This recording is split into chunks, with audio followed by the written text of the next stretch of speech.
Michael Vandegrift, MCV Realty Group. You guys now in another episode of Military Minute. We have a very distinguished guest with us. Our mission is to be the real estate company of choice, to always utilize resources and technology to provide the best service to all of our clients, to be able to provide the options to best fit each client's needs, to treat every client like family and guide them to a destination. Our vision, to be your real estate agent and advisor for life, to help guide you through each chapter of your life, honestly, ethically, and when you're ready.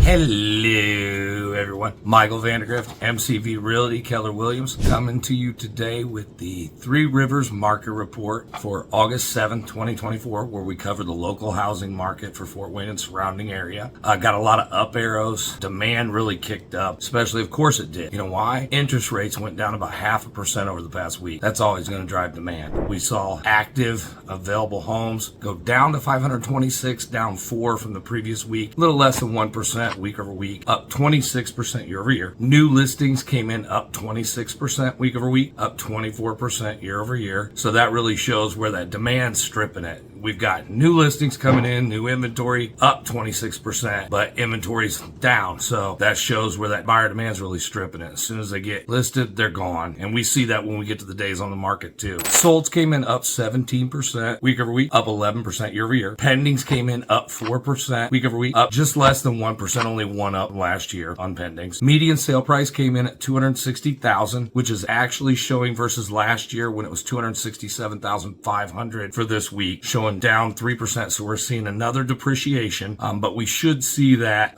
go away. We should see appreciation, especially with interest rates dropping. Typically when interest rates drop, prices rise on homes, but we've seen interest rates raise and prices go up as well when they should be going down, just because inventory is so low and buyer demand so strong. Days on market did speed up to 18 average, 7 median, versus last year's 22 and 6. Last 12 months sold comparables came in at 4,337 versus last year's 4,529, showing just down 4.2%. And remember, we peaked at that last year at negative 18%. So we're still climbing back to zero. We see that a balanced inventory of 6 months, we need 2,168 and a half homes. We have 526 available as of 8 a.m. this morning. So we're still showing about 4.1 buyers per listing. So still strong demand. So if you're thinking about making a move, reach out to us. We'd love to help you out. And if you need any advice on anything else, feel free to reach out to us. Everyone make it a great day. Grace and peace.